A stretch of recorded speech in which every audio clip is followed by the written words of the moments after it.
प्राचीन भारत की धरती पर राजा प्रजा का संबंध केवल शासन और आज्ञा का नहीं था, बल्कि धर्म और कर्तव्य का भी था। उस समय का समाज त्याग, धर्म और बलिदान की नींव पर टिका था। मनुष्य का मूल्य केवल उसकी संपत्ति से नहीं, बल्कि उसके कर्म और निष्ठा से आंका जाता था। यही कारण है कि कहानियों में हमें ऐसे पात्र मिलते हैं जो अपने स्वामी, अपने परिवार, यहां तक कि धर्म के लिए प्राणों तक की आहुति देने से पीछे नहीं हटते। आज की यह कथा ज्यादा पुण्य किसका, त्याग, कर्तव्य और निष्ठा की चरम सीमा को दिखाती है। इसमें प्रश्न यह नहीं है कि बलिदान किसका बड़ा है, बल्कि यह है कि सबसे ऊंचा धर्म किसने निभाया। अब आइए कथा की ओर चलते हैं। वर्धमान नगर का राजा रूपसेन न्यायप्रिय और धर्मनिष्ठ था। उसका राज्य समृद्ध था, प्रजा सुखी थी और उसकी ख्याति दूर दूर तक फैली हुई थी। लेकिन राजा हमेशा अपने महल और सेना में योग्य और निष्ठावान लोगों की तलाश करता रहता था। एक दिन राज दरबार में एक सुदृढ़ और तेजस्वी युवक उपस्थित हुआ। उसका नाम था वीरवर।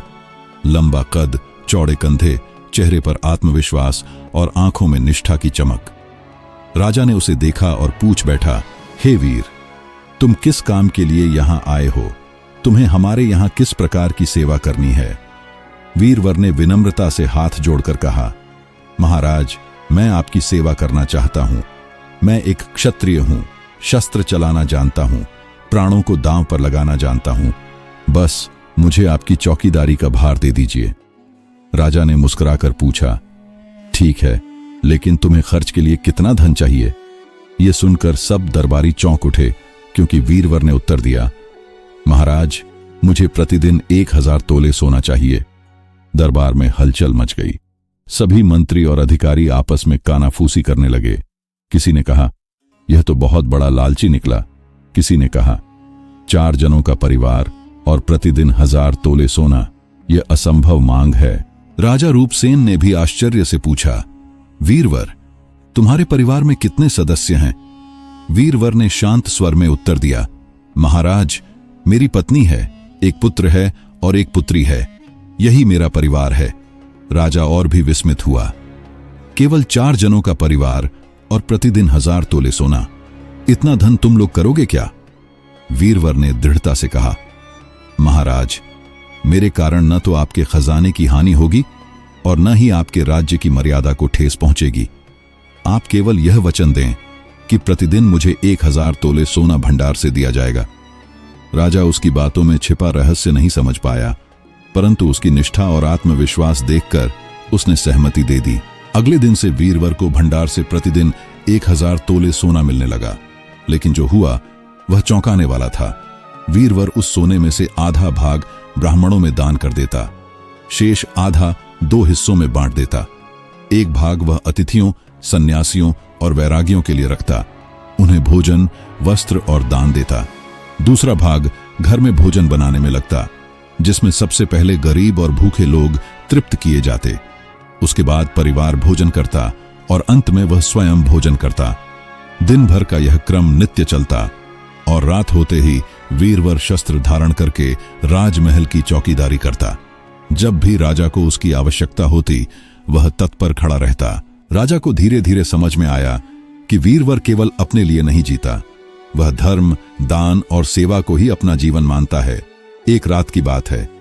महल के चारों ओर घना अंधकार छाया हुआ था। चंद्रमा बादलों के पीछे छिपा था और वातावरण रहस्यमय और भयावह लग रहा था। अचानक राजा को महल से बाहर कहीं दूर मरघट की दिशा से रोने की आवाज सुनाई दी। राजा चौंक उठा। उसने तुरंत वीरवर को बुलवाया और कहा, वीरवर, जाओ देखो, यह कौन रो रहा है और क्यों? वीरवर तलवार उठाकर तुरंत मरघट की ओर चल पड़ा। चारों ओर सन्नाटा था। बीच बीच में उल्लू की आवाज गूंज रही थी। दूर कहीं अलाव की बुझती चिंगारियां चमक रही थीं।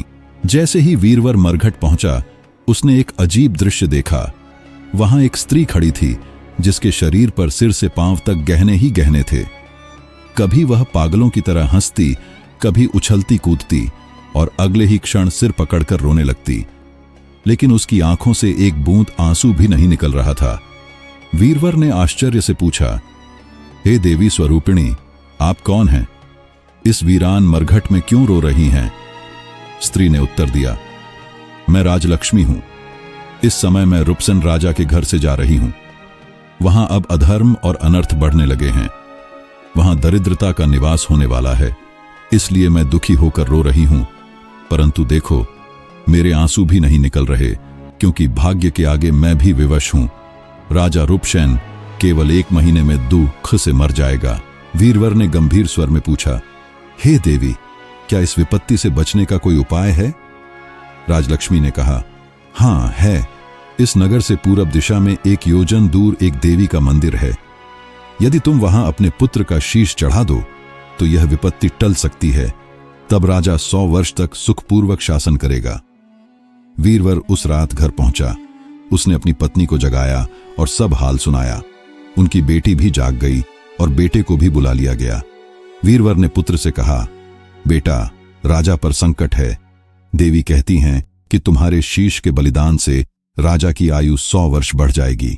बालक ने पिता की ओर देखा और प्रसन्न होकर बोला, पिताजी, इसमें सोचने की क्या बात है? एक तो आपकी आज्ञा है, दूसरे स्वामी का कार्य है, और तीसरे मेरा जीवन यदि देवता को अर्पित हो जाए तो इससे बड़ी उपलब्धि क्या होगी?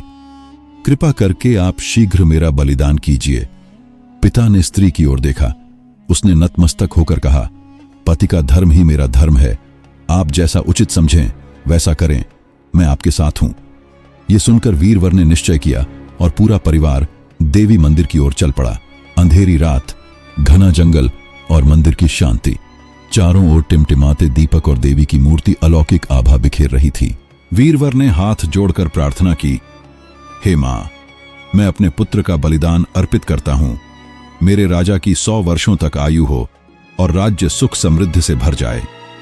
इतना कहकर उसने तलवार उठाई और इतनी प्रबलता से प्रहार किया कि पुत्र का शीश धड़ से अलग हो गया। यह दृश्य देखकर पुत्री ने भी तलवार उठाई और बोली, भाई का बलिदान हो गया, अब मुझे भी यह अवसर दीजिए। मैं भी अपने स्वामी राजा के लिए प्राण समर्पित करती हूं। और उसने भी अपना सिर अलग कर लिया।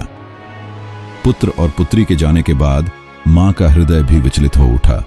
उसने कहा, जब मेरे फूल से बच्चे चले गए तो मैं भी उनके बिना क्यों जीवित रहूं? पति और बच्चों के बिना स्त्री का जीवन शून्य है। इतना कहकर उसने भी अपना शीश काट डाला। अब वीरवर अकेला बचा। उसने सोचा, जब परिवार ही नहीं रहा तो मैं किसके लिए जीवित रहूं? यदि मेरे राजा का कल्याण इन्हीं प्राणों से हो सकता है तो मैं भी अपने प्राण दे देता हूं। और उसने भी तलवार से अपना सिर अलग कर लिया। अगले दिन जब राजा रूपसेन को यह समाचार मिला तो वह स्तब्ध रह गया। वह भागा भागा मंदिर पहुंचा और देखा कि उसके लिए चारों ने अपने प्राणों का बलिदान कर दिया। राजा की आंखें आंसुओं से भर गईं। उसने सोचा, ऐसा राजधिक्कार है जिसके लिए मेरे प्रजाजन अपने प्राण गंवा दें। यदि राजपाट के कारण ऐसे बलिदान होते हैं तो इससे अच्छा है मैं भी प्राण त्याग दूं। राजा ने तलवार उठाई और अपना सिर काटने ही वाला था कि अचानक देवी प्रकट हो गईं। उन्होंने राजा का हाथ पकड़ लिया और कहा, राजन, तुम्हारे साहस और सत्य निष्ठा से मैं प्रसन्न हूं। तुम जो वर मांगो मैं दूंगी। राजा ने हाथ जोड़कर कहा, मां, यदि आप प्रसन्न हैं तो कृपया इन चारों को पुनः जीवन दीजिए। देवी ने अमृत छिड़का और तत्काल चारों फिर से जीवित हो उठे। इतना कहकर बेताल ने राजा विक्रम से प्रश्न किया, राजन, बताओ सबसे अधिक पुण्य किसका हुआ? राजा विक्रम ने उत्तर दिया, राजा का। बेताल ने आश्चर्य से पूछा, क्यों? राजा ने समझाया, स्वामी के लिए सेवक का प्राण देना उसका धर्म है। पत्नी का पति के साथ जाना उसका कर्तव्य है। बच्चे भी माता पिता की आज्ञा मानकर प्राण दे सकते हैं, किंतु जब स्वामी स्वयं अपने सेवक के लिए प्राण त्यागने को तैयार हो जाए और राज्यपाट को तिनके के समान समझे, तब उसका पुण्य सबसे महान होता है। यह उत्तर सुनकर बेताल हंस पड़ा और अचानक अदृश्य होकर फिर पेड़ पर जा लटका। बेचारा राजा विक्रम फिर दौड़कर उसे पकड़ लाया और बेताल ने अगली कहानी आरंभ की। अगली कहानी सुनने के लिए चैनल को सब्सक्राइब जरूर करें। वीडियो अच्छी लगी है तो वीडियो लाइक करें। अगला पार्ट हम जल्द ही लाएंगे। मिलते हैं नई कहानी में, तब तक के लिए धन्यवाद।